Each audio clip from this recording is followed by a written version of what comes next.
The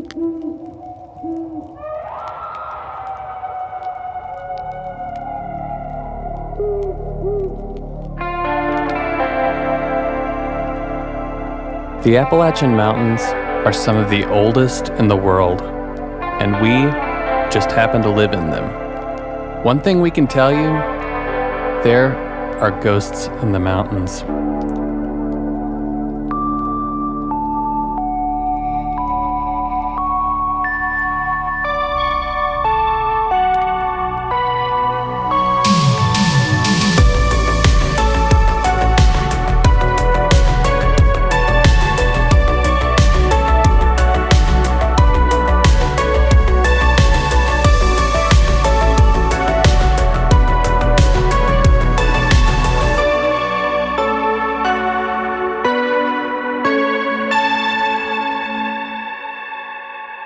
Good evening, and welcome, everybody, to another episode of Ghosts in the Mountains. This week is going to be a little bit different because we're going to be sharing with you some of the interviews that we were able to do live from SnippyCon out in Colorado. And this one is Austin interviewing Stanley Milford. Now, you might have heard that name from an episode of Unsolved Mysteries. He and his associate John Dover basically lived what we saw on the X-Files, but in real life. So there's a wide variety of things that he and Austin cover in this interview, and we hope you enjoy it because it is some wild stuff. And you'll hear more from me on the Midnight Broadcast, our paid Patreon subscriber show, where Austin and I will be going over some of the wild and crazy happenings at SnippyCon 2026 this year. Yeah, and I might have gotten stalked by an actual murderer, so just throwing that out there. I talk a little bit about that. Anyway, here is the interview with Stanley Milford, and you know him, you love him, DCB, Dr. Captain Burgess. We hope you all enjoy. I'm here with Navajo Ranger Stanley Milford, I guess perhaps better known as a Paranormal Ranger, I should say. And I have to say, just on a personal note, after catching you on an episode of, I believe it was Unsolved Mysteries, was that the show? Mm-hmm. I immediately ordered a copy of the Paranormal Ranger, and honestly, I couldn't put it down until I finished it. So great. I really enjoyed it. I think after reading that, I think it's safe to say you've basically experienced all manifestations of the high strange in some form or another. But I think one of my favorite parts of the book was that the narrative was so personal and human in a way, which I feel gets lost in a lot of paranormal books sometimes. So really excited to have the opportunity to sit down and speak with you and officially meet you today. I'm glad to be here. Yeah, thanks. And I think you really bring a unique perspective to this field, and that you have a background in both Cherokee and Navajo culture. Correct. Could you talk a little bit about how these cultures might differ or similarities they have, specifically through the lens of the supernatural? You know, there's 574 Native American tribes here in the United States that's recognized by the federal government. And people don't realize that among those, they are distinctly different, but there are also similarities that can be found within those different tribes, especially when it comes to the issues of supernatural and something that would be under that paranormal umbrella. Be it commonly you hear the term shapeshifter, or on Navajo the word skinwalker is commonly used to describe a shape-shifting entity. And the shape-shifting thing, a lot of the different tribes have references that describe and correlate to that phenomenon. And gotcha. So there are similarities among those tribes. I mean, within the Navajo Reservation is 27,000 square miles, spanning Arizona, New Mexico, Utah, and now Colorado too. We have some ranches here in Colorado.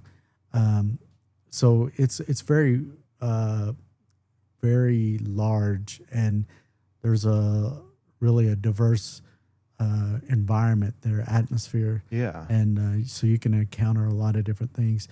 Even the Hopi tribe has their reservation that is in the heart of the Navajo reservation, and but they're uniquely distinct cultures the religious aspects of their culture, spirituality. There's great differences between those two tribes, even though they reside physically in the same areas. So, Yeah, for sure. So I live in Western North Carolina, which is actually home to the eastern band of the Cherokee. Yeah. So we've kind of, throughout the past few years of deep diving into these supernatural paranormal cases, I think it's always interesting to analyze it through Cherokee traditional lenses, because I think there's a lot to be gained and the insight through that culture, specifically in the land that is native to them. And one thing that we've kind of ran into time and time again is the element of the Cherokee Little People, which is big there. I think it's the Yunwe Junsti is what they are referred to. Is that something that is carried across into Cherokee tradition in the Oklahoma territory, or does a similar aspect bleed into Navajo tradition as well? The thing is, the references to little people actually isn't isolated to native cultures too. I mean, you do have the Hopi and other tribes that have references to little peoples and little beings, but I found, John and I presented one year in Scotland, and we traveled throughout that area, and listening to the local people talk about the fairies and all of these different beings that are described as little peoples, leprechauns and things like that, and so I think no matter where you go in the world, I think you'll have cultures that have references to a similar thing. I mean, let's say this thing that people refer to as Sasquatch or the Bigfoot in this country. You travel to Australia and you have the Yowie and you have the Yeti and the Himalayas and so I mean, you'll have, no matter where you go around the world, there will be references to a very similar thing. So I could see the similarities between that and, like I said, European Fey lore and leprechauns, and it's very interesting to see the different cultural interpretations, but how it all bleeds back into the world of the supernatural. True. Yeah.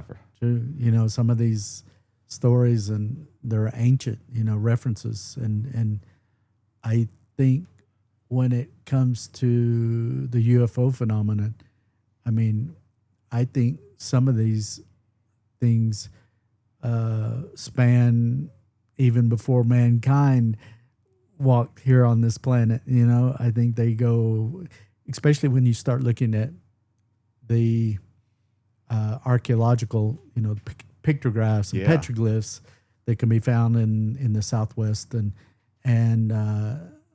I think some of them, are references that go even further back to times far beyond our time. Yeah, and that's so fascinating to me. It's a huge mystery for sure. Yeah, it is. Yeah. So, kind of jumping from Cherokee tradition into some of the Navajo tradition, from my understanding, the land of the San Luis Valley that we're in now was held sacred by Navajo beliefs. Is that a correct understanding of that? It is, in the lands that you and I are standing on right now.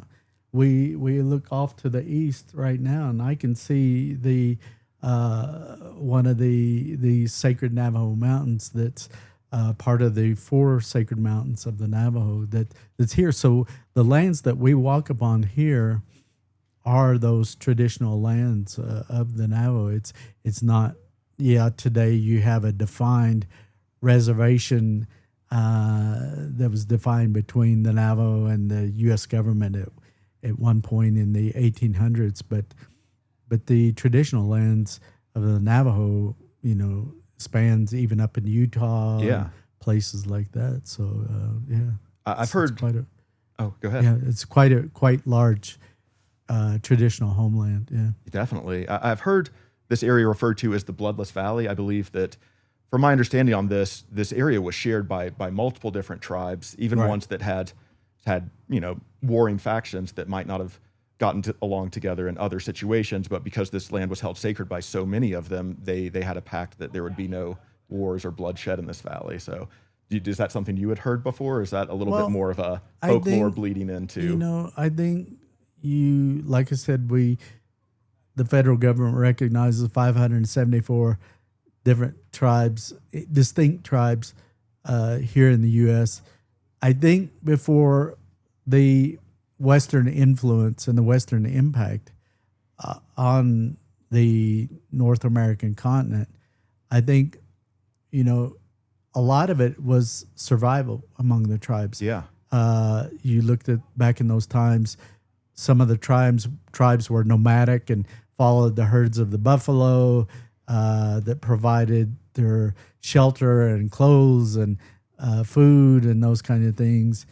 But I think a lot of those tribes, they had to be able to be open to working with other tribes, trading things and because it was survival in those times and not.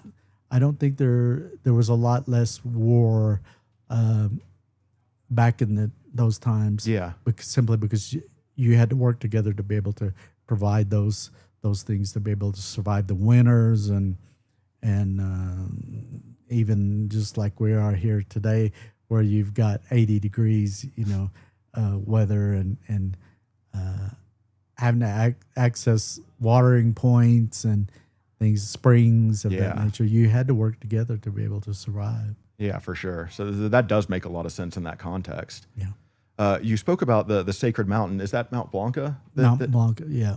Can you speak a little more to the significance that has in the Navajo tradition? Well, the four sacred mountains and four sacred directions are something that plays a significant role within the culture.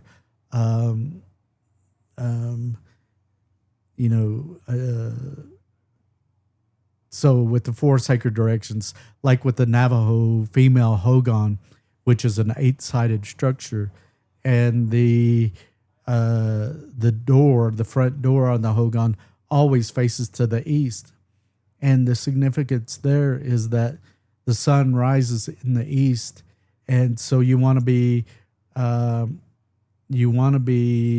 up early before the sun rises to be able to say your prayers to all of the four sacred directions before the sun comes up.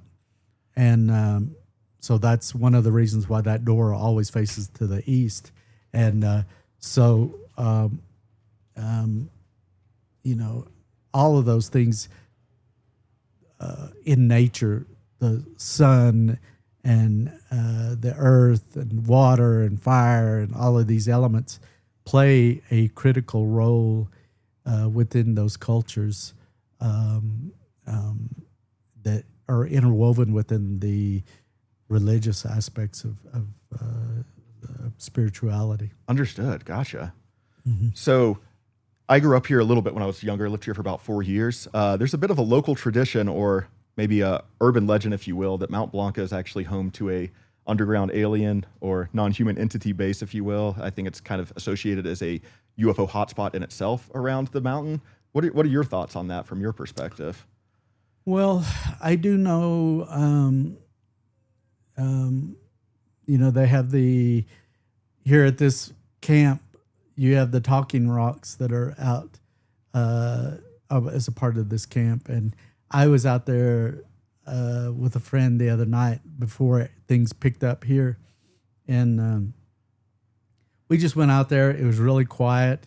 And we each took a seat on those rocks, which happened to be crystal rocks. Oh, okay. And but as we were sitting there, you could actually feel vibration within your feet. No joke. And it was something that was really tangible and very, very noticeable.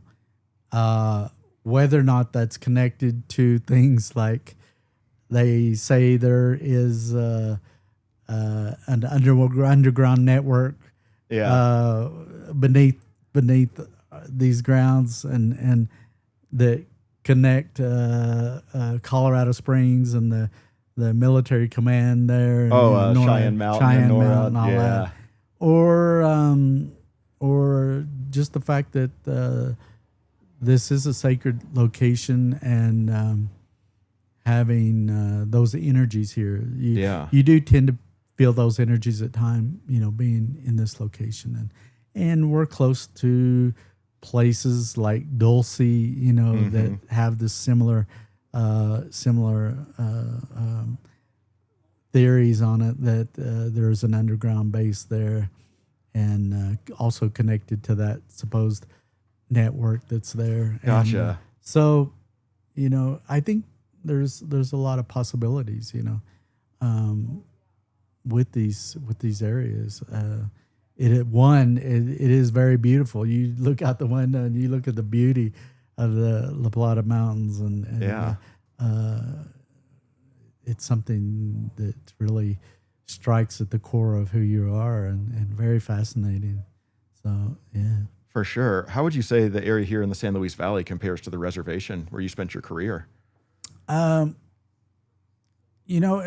just like I said, taking in the scenic beauty and the positive energy here, it's for a lot of people traveling here from the outside, it is a magical place. And just like the Navajo Reservation, working out of Monument Valley, I would have people from Japan and China and around the world, Europe and Australia, and they would come there and to stand among the canyons and red rocks, and it is a very spiritual place, and it does have a lot of positive energies, and people are able to meditate and have that connection with a greater power, or with God or spirit, there. Understood. Yeah. Prior to coming out to these Snippy events, had you spent any time or visited the San Luis Valley before? I had been through here. Okay. Yeah, I have friends up near Denver, and I've been out through this region, but not to actually stay and like I've done. I think this is the third year, I believe, me and John. Awesome. Yeah, this is a great event. Yeah, it is. Yeah, it's growing into something really great. For sure. Yeah. When you were passing through the area, were you kind of aware of some of the maybe like paranormal hotspot association, or even the rumor of or theory with Mount Blanca, or any of that? I've over the years I've met people that are local to this region, and talk of those spots that have those kind of energies and things like that, and have regular visitations by unknown objects, in the sky and things of that nature. So, yeah, for sure.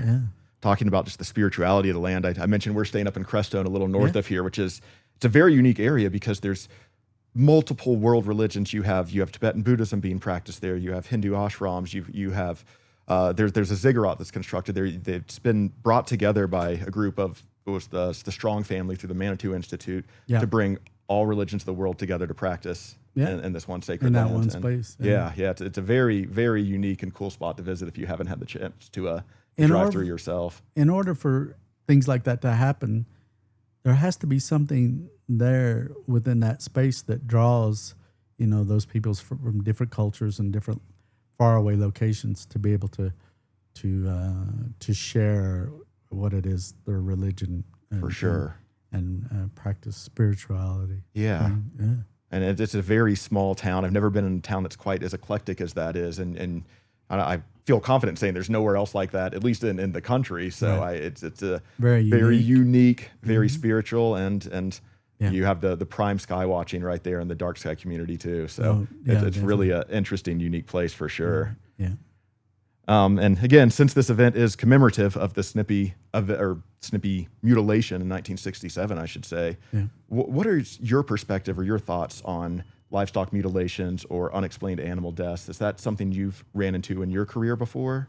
One of the earliest cases I did as a young ranger involved livestock mutilation, where I had an elderly Navajo couple.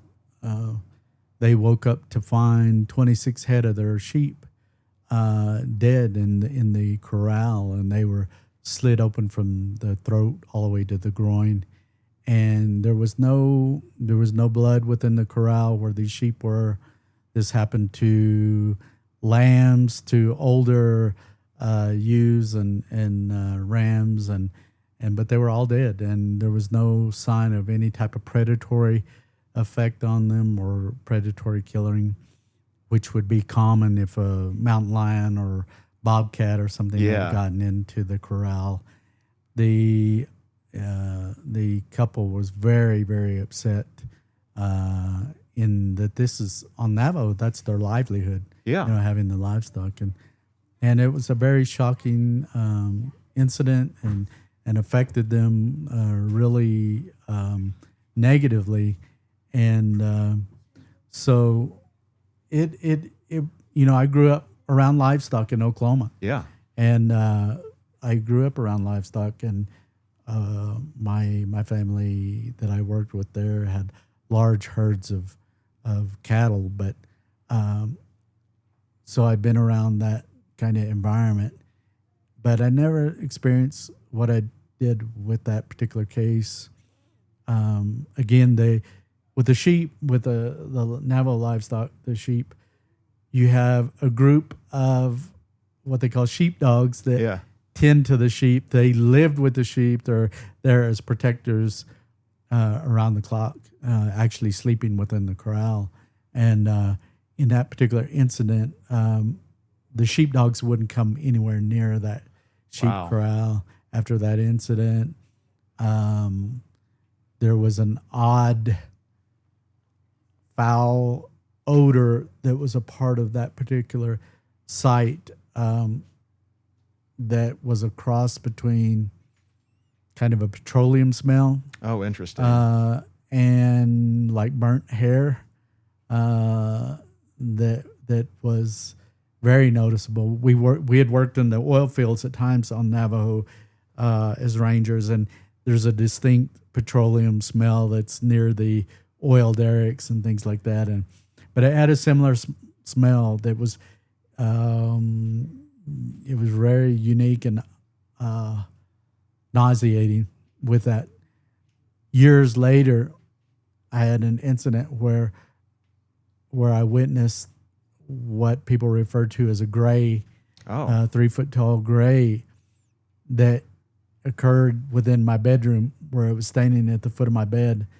And when that occurred, that odd odor, foul odor, was also present. No joke. At the same time there.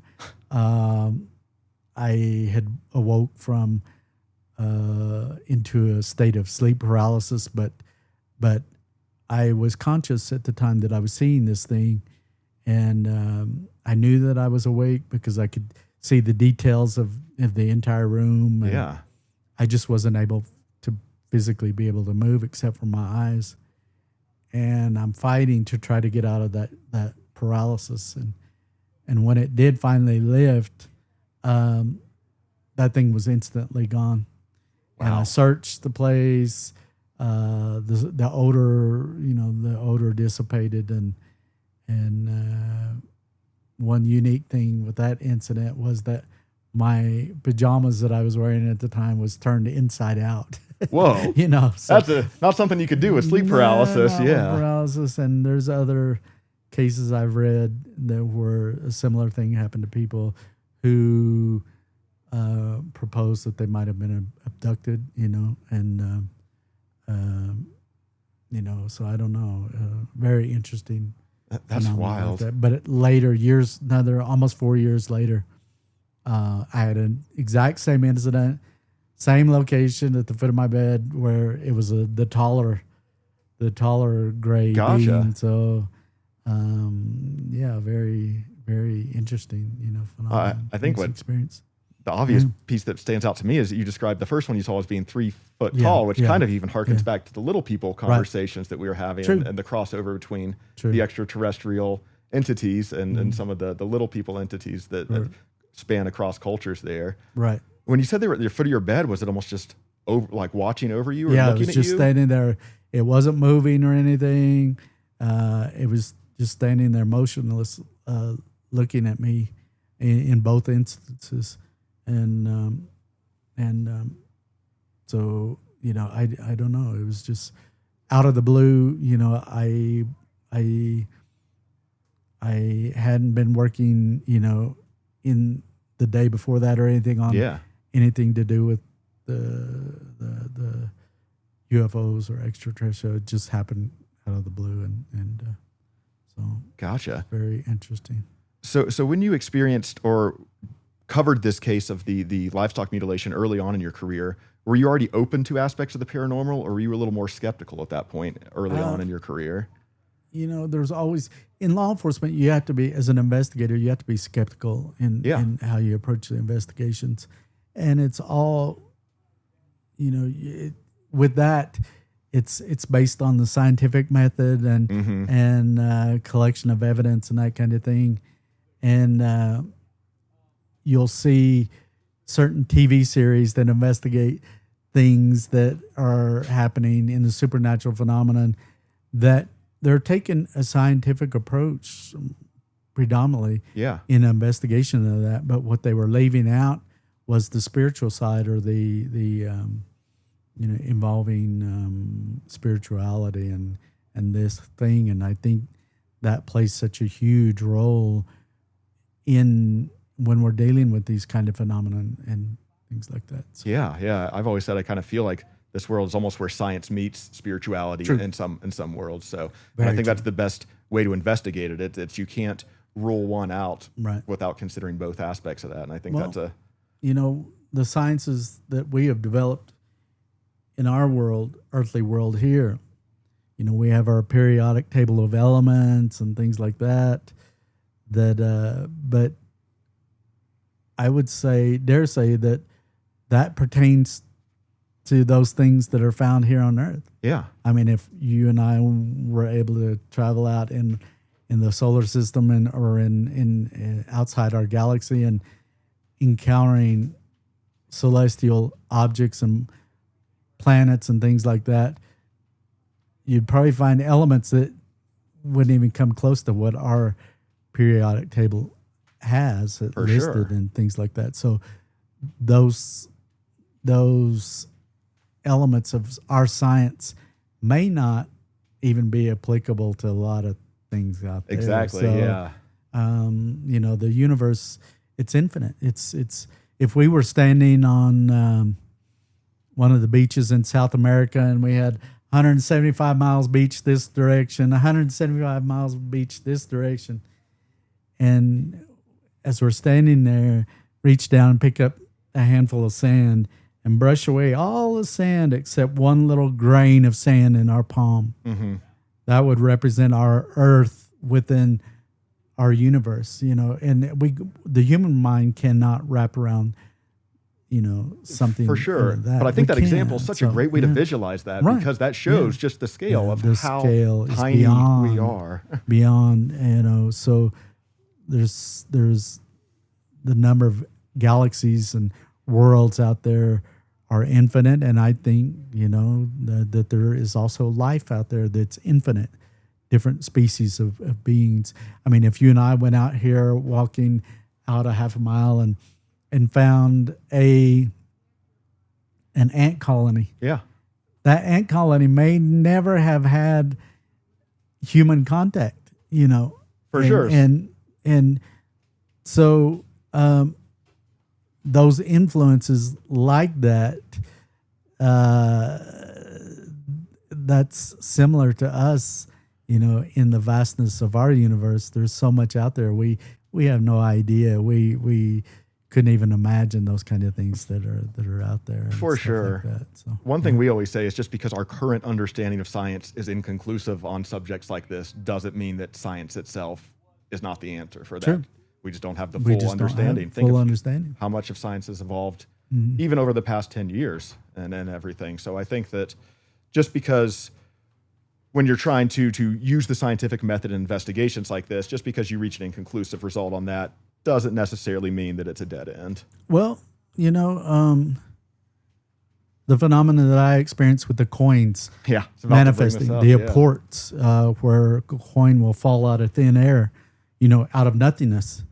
And looking at that, modern science is, oh, that's not possible. They would say, BS, you imagined it, or but I know that it's real. I've seen it repeatedly happening with my own eyes, and knowing that it's real, that it's not just a manifestation, a figment of my imagination or something of that nature. I have the evidence of that is still there with me, and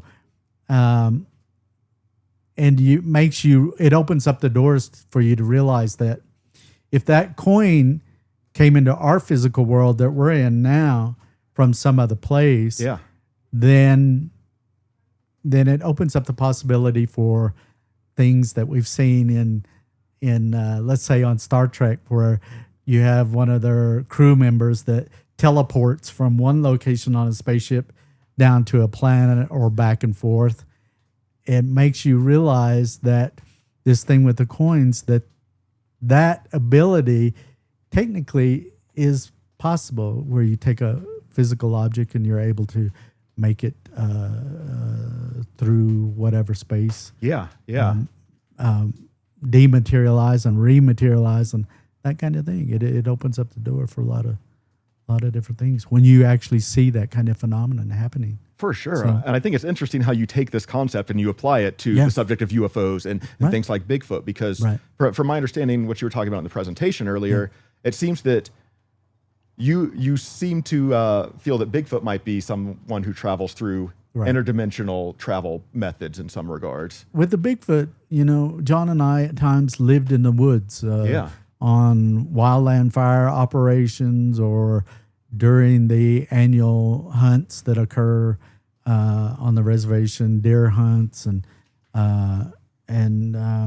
turkey hunts and things, putting you out into that forest environment. And you can see with those animals, you could definitely see where you have an animal that will have a den and it'll bed down. You'll see the routes the paths where it goes out to drink water, where it hunts. All of these different things, you'll see evidence of that. But with the Bigfoot, for the most part, you don't see that kind of thing. Yeah, you'll see the tracks. Mm-hmm. You'll occasionally see the hair from these things, but not like you will with, let's say, a coyote or something. Yeah. And that lent to the idea that there is a possibility that, in these cases, we would have people witness these things over and over and over. And large groups of people seeing them and witnessing them and seeing the evidence of the tracks and things like that of it there. But we began thinking, really, after that investigation with the haunting and the coins, that these things may be what people are referring to as interdimensional beings and or interdimensional phenomenon. Where they'll come into our world, we'll experience it. And again, when you look at the Navajo culture and you look at the references to these different worlds, and that it begins to make sense that these worlds, what they're referring to, is different dimensions. And along the lines of string theory and things of that nature. And so that's awesome that an experience like the unexplained manifestation of coins kind of opened your mind to that theory and kind of provided a bridge for that for you. True. What was your interpretation of the coin manifestation when that started happening to you? Well, it occurred in one of the investigations that happened in 2009, and the way that happened was that the director of a program that had an office space, their employees were experiencing different types of phenomena within that building to the point that it was interrupting the workplace. And the director of this program had contacted the chief ranger and explained, the situation and asked if he had anybody that could come in and more or less validate that there's something going on here. And So I was assigned, and I put together a team of 4 individuals beside myself. We went in and on a 2-day investigation. I was one of the first people of that team to arrive. I think it was on a Friday night after there was no staff around. Went in about 8:00, and I did a walkthrough of that facility, which is there's 3 stories in that, 3 levels in that office space. Okay. And so did a walkthrough. Me and the guy that was part of the team that had all the keys. He was like the jailer. He had this big ring. Yeah. All of these keys to open up all of the different offices and conference rooms and closets and so he opened everything up, and I did a walkthrough. I was standing in the basement of there. There was a large conference room, and they had a large table that was there. And I was standing there with leaning against that table with both of my hands. And as I was standing there, it was as though somebody put their finger on my mustache on one side, moved their finger across to the other side, and then slowly moved it back. What a creepy sensation. And there was 2 male voices that began conversing back and forth to each other. They were about as far as you and me from each other. Yeah. But they were talking to each other, and they were 2 distinctly different male voices talking to each other. I couldn't make out what they were saying, but that did happen. And then when the other team members arrived less than an hour later, I did my briefing, and I told them there's definitely some type of phenomenon here for us to dig into, to look into, and not too long after we started at that point, after the briefing, the coin apports began happening, where the coins would fall out of the air, and sometimes they would come flying across the room. I think one of the coins flew like 35 or 40 feet, from a top corner of a room, and would hit us and then fall on the floor. And oh, wild. Out of all of the coins, though, all the 66 coins, every one of them would eventually land heads up. That's an interesting, a little too much to be a coincidence there, right? Exactly. If you and I pulled a coin out now and flipped it here, if we did it 100 times, there would be close to 50. Yeah. There would be heads, and simple probability on that. There would be tail, but yeah, these were all heads up, and so within that investigation, there were elements of witchcraft that were involved in that. Oh, interesting. So very negative, almost demonic kind of activity within that investigation. And I've come to realize, that's my understanding, is that the coins are a manifestation by a spirit that knows me. Yeah. And it is using the coins as a means of communication in that situation to be cautious of certain things that we were experiencing and stuff. I gotcha. And but there was an attachment in and after that particular investigations. The coins began happening in my home, and today again the coins will happen out of the blue. I can be traveling places and the coins will fall out of the air. No joke. And today I've got a whole large Ziploc gallon bag that's full of coins. That I have a card that is a card that I carry within my wallet that is that I'll use to place along the coin, and I'll take a picture of it and orient it to the north or wherever. That is so and smart. Then take a picture of it and collect the coin. I'll carry the little half snack size Ziploc bags to collect the coin, and use a Sharpie to date and time and the orientation and all of that. And because it could happen just out of the blue. I don't have to be thinking about anything paranormal or nothing. It just happens. Yeah, and obviously your law enforcement investigative background allows you to be a great observer and take all the data points you need to on these. Yeah. Do you think it's possible, or have you noticed if there's any sort of like synchronistic element or message in with the coins, like maybe through the dates or the cities they're Well, minted in or anything We like looked at the dates, of the original investigation, the 66 coins, and they were all years. There was a high frequency of the Lincoln wheat cent pennies, I think from the 1920s up through close to 1950. I think there may have been like 7 or so of those coins. Yeah, but not enough of a pattern to pull out a. There was consistent- no patterns. We looked at the metallurgy of each of the coin makeup for that year, and the minting, but we couldn't find any significant patterns other than the fact that they were landing heads up. And I again came to from my understanding, that it was that spirit basically saying, "Heads up, I'm here." I I'm get around. it. I get it now. That clicks. So, that's what it means to me. And again, there's never been any negative connotation or negative energy that I felt associated with that. Even going back to that time and the original investigation, and I've reached out to Navajo medicine men, other shaman and clergy and stuff regarding that kind of phenomenon.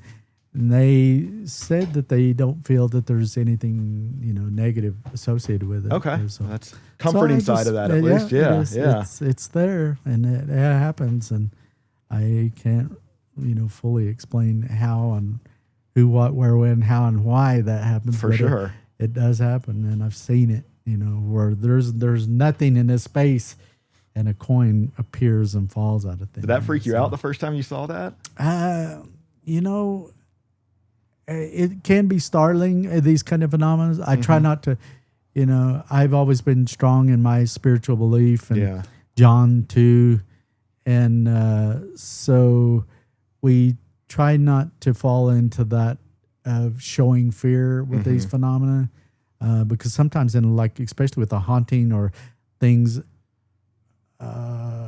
having demonic elements and things, it'll try to evoke, you to be frightened. You go back to, let's say, cases that led to what we know as the movie The Exorcist. That's rooted in real things that happened. And things involving talking boards or Ouija boards and things like that. And I think in some instances, these are things that have a lot of power and capability, and you really have to be cautious with those kind of things. Yeah, that's something I picked up on your presentation. You warned against the dangers of Ouija boards. Children shouldn't really mess with them. I look at them as a tool. It's like a firearm. A firearm is a tool, and it's designed to do a certain function and stuff. And but it's how we use those things, and people that are experienced with it and trained to be able to know the do's and don'ts, and from a safety perspective, there are mediums I feel that can utilize a Ouija board or talking board for certain things, but they know everything about that board. They know what to do and what they can't do, and the risks involved, and all of that stuff. And the average child that picked up one at Toys R Us or whatever, it's different when they're being marketed specifically towards kids. That's a whole different thing there. Do you think other divination tools have similar dangers or warnings that should go with them? Something like tarot cards or something like that? Same kind of thing there with the tarot cards. I think that's a tool that certain people are capable of utilizing and manipulating to gain certain answers and stuff. Yeah. But you and I can go into town and go to antique stores, antiquing, and we can come across things that may be hundreds of years old. They think, oh, that's beautiful, that's nice, and we find it very attractive. And but it can have attachments to it, spirit attachments, because that same item that you find very beautiful and whatever, somebody else did it sometime in the past, and sometimes you've got to take the time to, if you're going to make that a part of your home or whatever, you got to clear those energies that are associated with that item.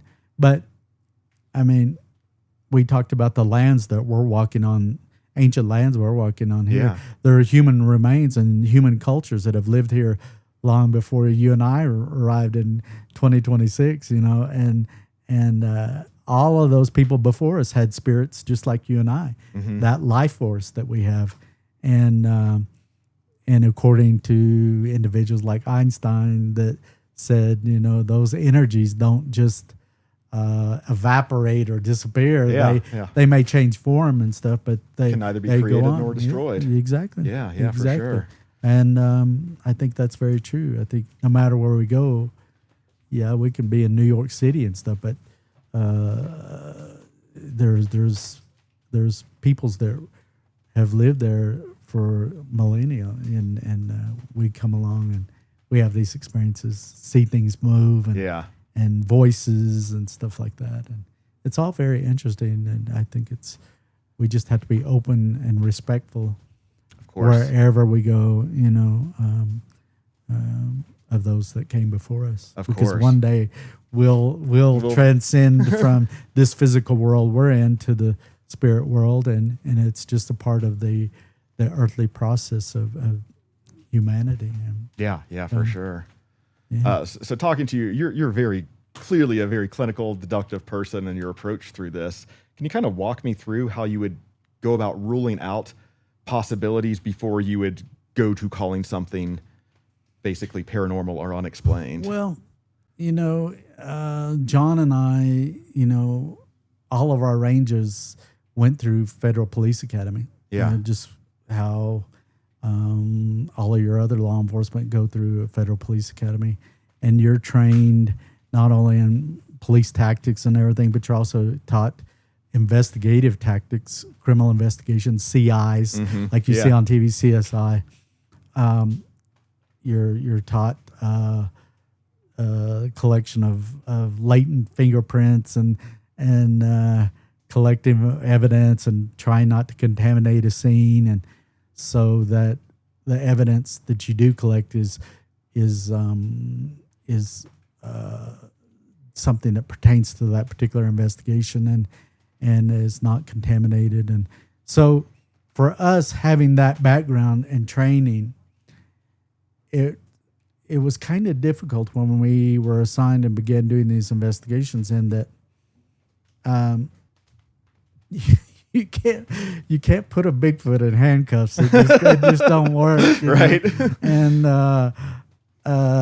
so we began working with groups like Robert Bigelow, his team of investigators out of Nevada, and the Mutual UFO Network was really helpful and really big help to us, especially the Phoenix MUFON with Stacy Wright and Jim Mann, who were directors at the time for those programs, and we went down to their presentations and began watching what their investigators were talking about and presenters, and when they learned of the cases that we were dealing with, they were blown away by that, and they said, "Oh my God, you guys got to put together a PowerPoint and present to our."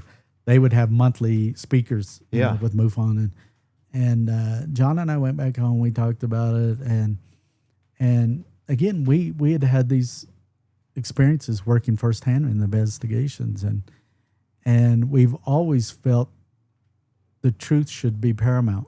People need to know that these phenomena are real, and it can happen to a child of 8 years old or a woman of 80 years old. It doesn't matter. It can happen to anybody. And for the most part, those people that experienced that were traumatized and needed someone to be able to talk to. And so a lot of times it just involved us shutting our mouth and listening to people, listening to what their experience was.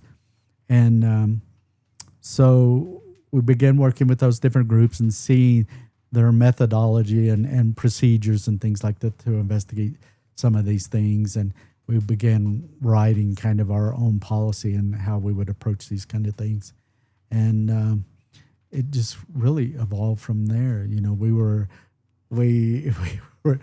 kind of thrown into it just out of the blue, you know, understood. and It wasn't like we were raising our hands. We want to be X-Files or something. Yeah. It wasn't that case. It was just that the chief knew we were already a part of special operations, doing SWAT operations, special weapons and tactics, and other type of operation, dignitary protection.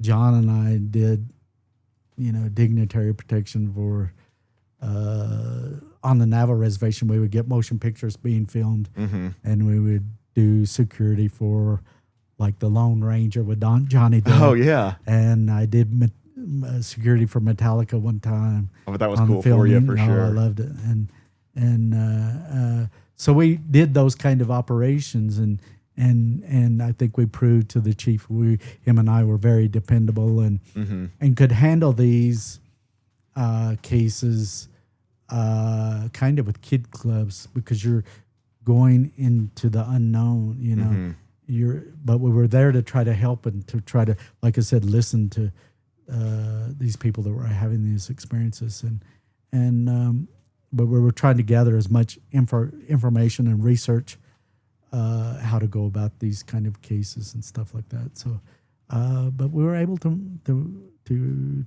finish our careers having done that, and for me, ending up, writing a book, giving the opportunity to write a book about all of those, or some of those experiences. I shouldn't say all of them, because my book doesn't contain all of the investigations I did.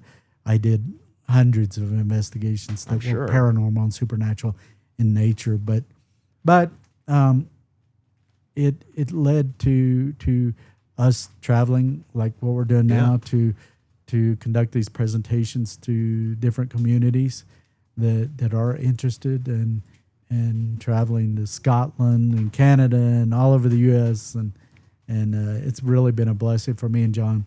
The greatest thing is for us, getting paid to do this is nice, but the greatest perk of this is being able to sit down and talk with people like you and I, and discuss our experiences and things of that nature. So many people I've talked to, like today, sharing their experiences either from childhood or their teenage years or as adults, with paranormal phenomena. And I dare say that in my years, having traveled to faraway places, that, I think you would be hard pressed to find a single family worldwide that doesn't have a family member that has not had some type of experience. Agreed. That would be in paranormal in nature, whether it's UFO sighting, Bigfoot sighting, hauntings, and especially going further back in your ancestry. There are people that have had those experiences. I recently communicated with some of my one of my great-grandmothers, and she described experiences she had that is right along the lines of these kind of things, but going back 80 years, so it's been a big learning experience. And even though some of these can have a very negative connotation, I always look at it as a blessing to have been in that spot to learn these things and to witness this stuff firsthand. I would much rather know that these phenomena exist as opposed to going through life with blinders on and pretending, that was just the wind blowing, that was just the house settling, making excuses for these phenomena that are happening around us that are very real, Last night, as we were here, there was a number of the car alarms that started going off. I thought the same all thing. At the same time, And, when you look at that, ruling out, something where, maybe somebody's running through the car parking lot and causing them to go off or something like that. But really looking at that there's something happening here. And these things happen around us sometimes, all the time, but we just choose to. Some people are really frightened by it because it depends on our religious beliefs and how we're brought up. it's evil. That's bad. That's something. Yeah. Don't mess with that. And even like with the Navajo, the taboos with death and witchcraft and those kind of things, that's for the medicine men to deal with. We don't mess with that. And so, yeah, I think these things actually happen around us quite often. For sure. And, I kind of like to take the mantra curiosity over fear in a lot of these cases. And I think that that's kind of a good way to approach it, to not allow yourself to fall into those traps, if you will. True. I agree. Yeah. 100%. Going back to the car alarm thing, my co-host Caleb and I always talk about the archetype of the trickster. And when the car alarms start going off last night, I kind of look at to him like the tricksters at play tonight. That's very true. And I'm sure the trickster's even a big archetype in Navajo culture as well. Oh, most definitely. Yeah. Yeah. Going way back. For sure. I think you have that in most cultures. I mean, if you look at the groups that came in today, we could find somebody within that crowd of people that is that same kind Qualifies. of prankster, Yep, exactly. kind of personality that's there. So yeah, I think that's such an interesting archetype of the paranormal to explore, because I think that it does tie back in so many of these cases to that, and I think so too. It's very interesting. There's multiple authors that have written about that, and I think that there's still a lot more to be learned down that rabbit hole with that. Right. So something to explore for future. Yeah. But so today we, I had mentioned I signed a contract with Disney. Yeah. And we're going to be developing a TV series or a pilot that is based on my book, The Paranormal Ranger. And so it's an exciting time, in my life, traveling and seeing these things. For sure. Where we're going to go, in this. And so it's a